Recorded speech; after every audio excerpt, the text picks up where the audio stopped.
You may not like the person, you may not like her presence here, but you have to respect the office of the Vice President. That kahapon po, kagaya po na sinabi nila, wala nang pinagtanong sa office of the President, and that is correct. And is this committee authorized to discard a well-kept tradition? So kaya nga, then why are we intending to ask questions na naman at pinatawag nyo na naman kung sino-sino dito? Ito ang wow trending budget briefing ng Office of the Vice of the President sa taong 2025. Biglang nagkagulo. Ngayon lang ito nangyari kung ang opisina ng Presidente wala nang tanong-tanong bakit ang Office of the Vice of the President ang dami. Sa panahon ng mga nakaraang Vice President ng Pilipinas, wala nang marami pang kaitsusan, approve kaagad ang budget. Kay Vice President Leni Robredo, 3 minutes lang ay approve kaagad.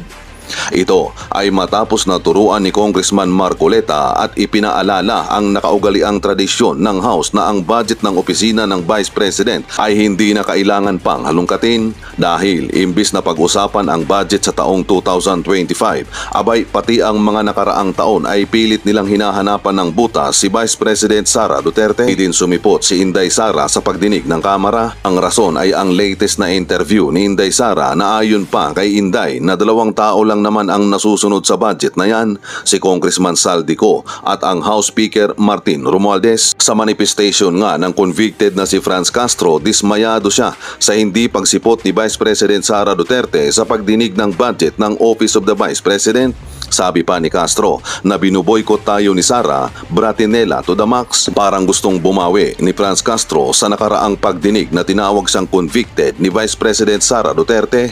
Totoo naman, 2025 budget tapos busisiin nila ang 2022 Intel Fund, may COA report at nasagot na ng COA yon. Nagpapapogi kasi ang mga yan masabi lang sa distrito nila na may nagawa sila. Need natin sa Senate ang ganyang politiko, abogado, may paninindigan, prinsipyo at marangal. Kaya kahit noong taong 2022 di inalis sa balota ang name niya pa rin ang binoto ko kahit di naman counted na yon. Rodante Marcoleta, saludo po ako sa inyo. Sa budget ni Bangag walang question pero sa BP ang daming grandstanding. Akala mo mga lawyer na may alam, wala na nga yung tao dyan, pinagtitripan pa. Mabuti na nga na di umattend, nasira ang kanilang stick to the plan. Nahubaran na naman sila ngayon ni Congressman Marcoleta na naman ang naghubad sa kanila. Tama nga naman kung kini-question ang budget ni Vice President Sara Duterte, bakit ayaw nilang questionin yung budget ng Presidente? Colleagues, Madam Chair. That is correct. Madam Chair, kahapon kasi hindi na kami pinagtanong sa Office of the President. Tapos ngayon naman, wala naman yung Office of the Vice President para tanungin namin, Madam Chair. So Madam Chair, hindi ko maintindihan kung bakit yung 2 highest position in the land natin ganito sa ating budget hearing sa Kongreso, no? Madam Chair, isang insulto sa mamamayang Pilipino at sa mga kinatawan dito sa loob ng Kongreso na hinalal ng mamamayan, ano? Ang hiling natin makapagpaliwanag ng accountability at ang hiling natin ay maglinaw, no, ng mga, kasi marami pa po tayong tanong kaugnay dito. She may not like our questions last hearing, Madam Chair. She may not like being questioned about the OVP expenses. She may not like sitting with us here in the House. But Madam Chair, she is accountable to the people and she has this sworn duty to the Constitution, being the head of the agency, to be here, no, para po ipagtanggol or malaman natin yung budget niya, Madam Chair. So yun lang, Madam Chair, as a manifestation. Thank you, Madam Chair.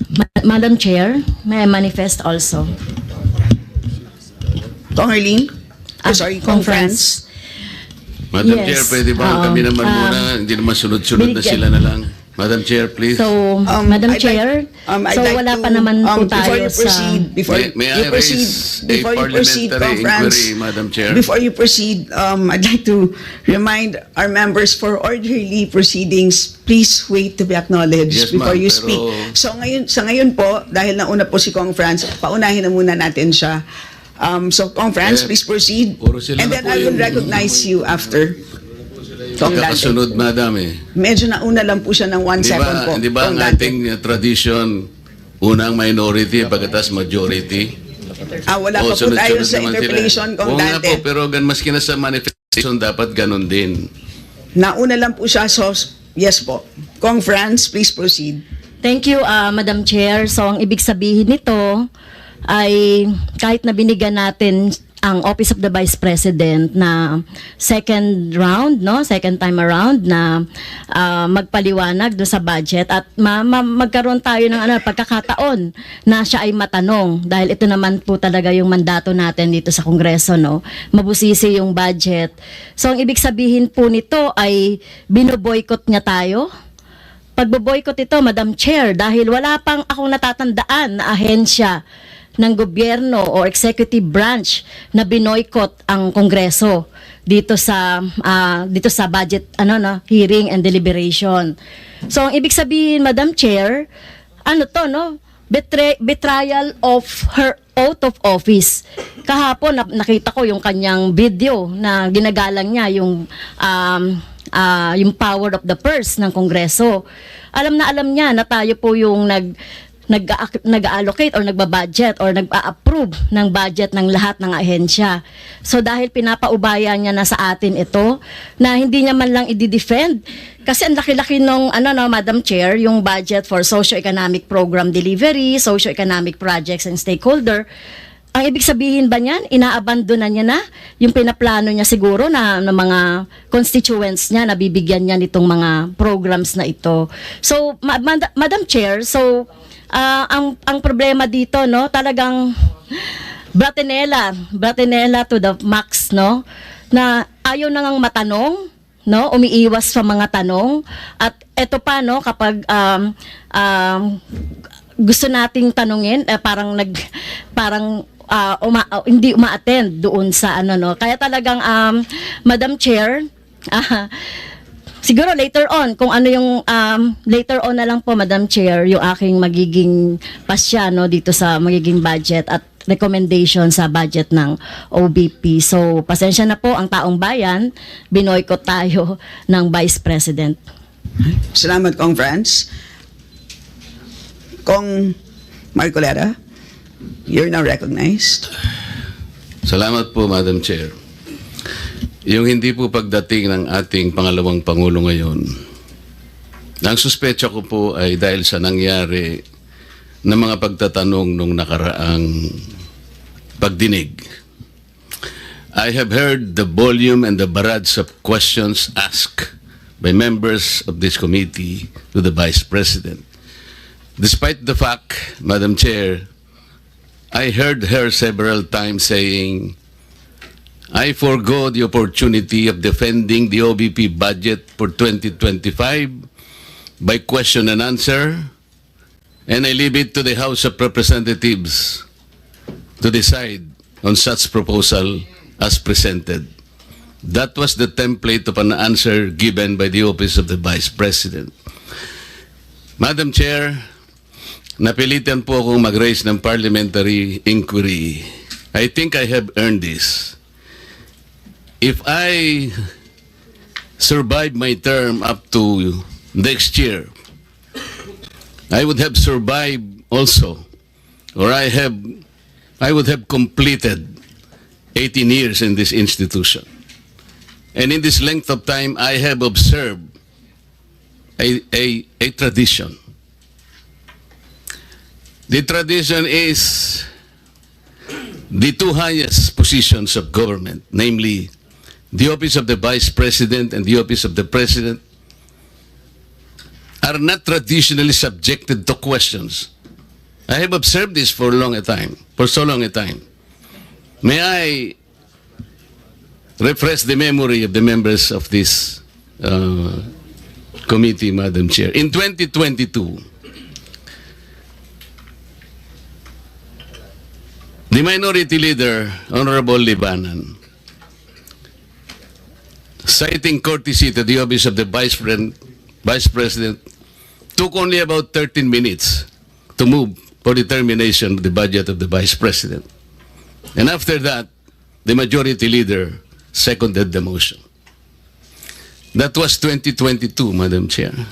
Then 2023, no less than the Presidential son, our own Senior Deputy Majority Leader, the Honorable Sandro Marcos, stood up and invoke the long-honored tradition of according courtesy to the OBP, the Office of the Vice President. And in the same manner, he moved for determination of the Office of the Budget, the consideration of the budget of the Office of the President, Vice President. I also recall, Madam Chair, that it was terminated. And with the full consternation of Honorable Franz Castro, who then objected, but her objections were never heard until she moved to make up record by way of manifestation her objection. But the committee collectively said, you can no longer do that because there was already a termination of the hearing. This is the time-honored tradition, Madam Chair. For so long a time, we have kept and observed this. We have upheld this tradition. My question is this committee authorized to set aside or discard the tradition? That is the question. Your Honor, such motion was not introduced in the last hearing. I'm now introducing the motion, Madam Chair. I second, Madam Chair. To terminate the consideration of the budget of the Vice President, Madam Chair, on the basis of the long and time-honored tradition, Madam Chair. In order for us to respect a tradition in the same manner that we have respected the tradition here that the first to interpolate every time is the member of the minority. That is the tradition. We have not yet discarded that. We're observing that because we are honorable members of this Congress. So the question is, why have we discarded that tradition? Is this committee authorized to set aside the tradition? If we are not able to do that, Madam Chair, then I honorably, respectfully now move to terminate consideration of the budget of the Office of the Vice President, and I so move. Second, Madam Chair. Thank you. Madam Chairman, Madam Chair, Madam Chair, Move and seconded. Session suspended. But ang nangyari, a barrage of questions. That's why I'm asking, bakit natin ginawa yun earlier? Are we not already respecting a tradition well kept by this House? Respect tradition. Hindi nga, pinagtatanong niyo siya eh. Meron pang pratinela whatever. That is disrespect to the office of the President, Vice President. So ano yung pinagtatanong niyo sa kanya eh? This question never happened before. That is the one I'm explaining to you.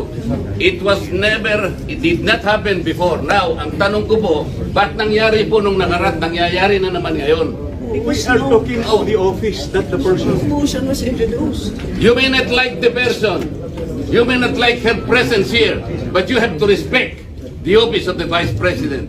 That is all, because that is guided by the tradition. Kahapon po, kagaya po na sinabi nila, wala nang pinagtanong sa office of the President, and that is correct. That is in line with that tradition. Ngayon po, kung ang tinatanong ko ngayon, are we discarding the tradition? And is this committee authorized to discard a well-kept tradition? So kaya nga, then why are we intending to ask questions na naman at pinatawag nyo na naman kung sino-sino dito? That is why, kung hindi po kayo makakasagot, Madam, ang tinanong ko na sa inyo, I am now moving. Oh, eh, pratinela pa? Saan po kayo nakakita ng gano'n? This did not happen anytime. Panglabing 7 taon ko na po ito. Alam nyo, Madam Stella, I was already here when the Vice President was Noli Di Castro, when the Vice President was Binay, when Vice President... But you were also here in the last hearing. No motion was introduced. Yun na nga, kasi question na kaagad eh. Wala man lang... We can read the records. No, he did not introduce the motion. Nag-motion siya ngayon. But it's Parliamentary yung status, parliamentary status. The first thing is that is the manifestation